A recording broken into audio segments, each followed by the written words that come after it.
নমস্কার বন্ধুরা, ঝর্ণা কিচেন সবাইকে স্বাগত। আশা করি সবাই ভালো আছেন। আজকে আরেকটি রেসিপি নিয়ে আসছি। আজকে তৈরি করব আমরা এখানে 5 বড় বড় সাইজের বাটা মাছ নিয়েছি। বাটা মাছ দিয়ে আমরা আজকে সর্ষে তরকারি রান্না করব।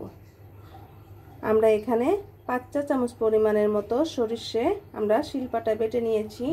আর এখানে নিয়েছি আধা চা চামচ পরিমাণের মতো আস্ত জিরে আমরা শিলপাটায় বেটে নিয়েছি এবং মাঝারি সাইজের একটি পেঁয়াজ আমরা একসাথে শিলপাটায় বেটে নিয়েছি, জিরা এবং পেঁয়াজ। আর আমাদের লাগছে এখানে একটি বড় সাইজের একটি পেঁয়াজ কুচি করে নিয়েছি, গোটা কয়েক জিরে, আধা চা চামচ পরিমাণের মতো লঙ্কার গুঁড়ো, হলুদ গুঁড়ো এবং ধনিয়ার গুঁড়ো, আর মাত্র নিয়েছি 2টি শুকনো লঙ্কা, পরিমাণ মতো লবণ।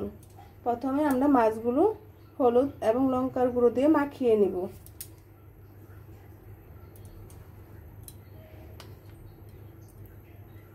হলুদ গুঁড়ো, লঙ্কার গুঁড়ো এবং প্রয়োজন মতো লবণ দিয়ে আমরা মাখিয়ে নিব। প্লিজ বন্ধুরা, এখনো যারা সাবস্ক্রাইব করেনি তারা একটি সাবস্ক্রাইব করে দিবেন এবং একটি লাইক করে দিবেন। আপনারা আমার পাশে থাকবেন, নতুন নতুন রেসিপি নিয়ে আপনাদের সামনে হাজির হব। খুব সামান্য উপকরণ দিয়ে মজাদার একটি সর্ষে বাটা রেসিপি তৈরি করব। আমাদের হলুদ লঙ্কা দিয়ে মাছগুলো মাখানো হয়ে গিয়েছে, এখন আমরা তেলে ভেজে নিব। আমরা কড়াইতে তেল দিয়ে দিয়েছি 2 চা চামচ পরিমাণের মতো। আমরা এখন মাছগুলো ভেজে নিব।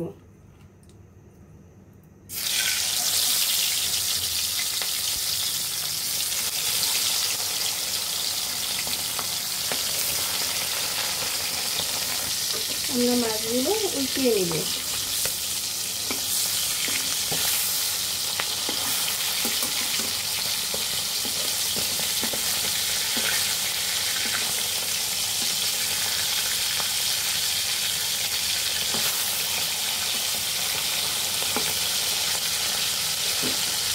আমাদের মাছগুলো ভাজা হয়ে গিয়েছে, এখন আমরা নামিয়ে নেব আর বাকি 2 পিস মাছ ভেজে নেব।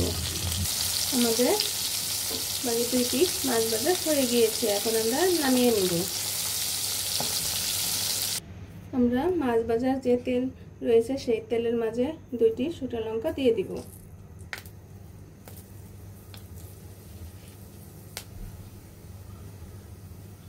এবং গোটা কয়েক জিরে।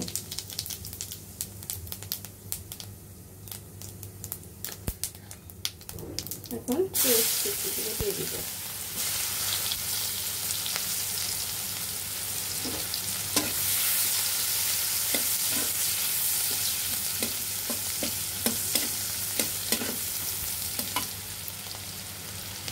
এখন বেটে রাখা সর্ষে দিয়ে দিব।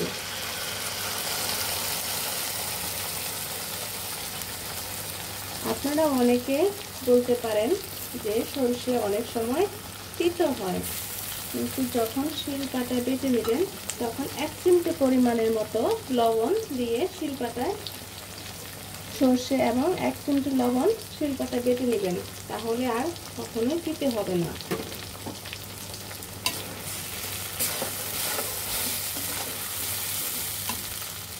এখন বেটে রাখা মশলা, জিরা এবং পেঁয়াজ একসাথে দিয়ে দিব। এখন ভালোভাবে কষিয়ে নিতে হবে।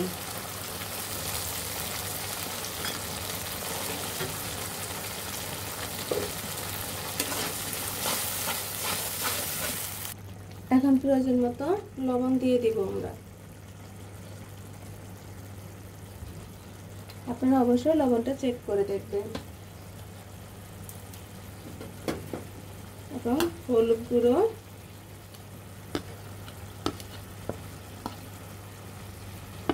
লঙ্কার গুঁড়ো, ধনিয়ার গুঁড়ো। এখন ভালোভাবে একসাথে মশলাগুলো ভাজা ভাজা করে নিতে হবে। দেখেন বন্ধুরা, আমাদের সর্ষে কষানো প্রায় হয়ে গিয়েছে। ঠিক এরকম ভাজা ভাজা করে নিতে হবে। যত সর্ষে কষানো হবে তত তরকারি টেস্ট বাড়ে। এত কম মশলা দিয়ে যে সর্ষের তরকারি এত মজাদার হয় আপনি না খেলে বুঝতেই পারবেন না। আর অন্য কোনো তরকারি লাগবে না, এক প্লেট ভাত অনায়াসেই খাওয়া হয়ে যাবে, এত মজাদার হয়। আমাদের সর্ষে কষানো হয়ে গিয়েছে, দেখেন তেল উপরে চলে উঠে এসেছে। এখন আমরা জল দিয়ে দিব।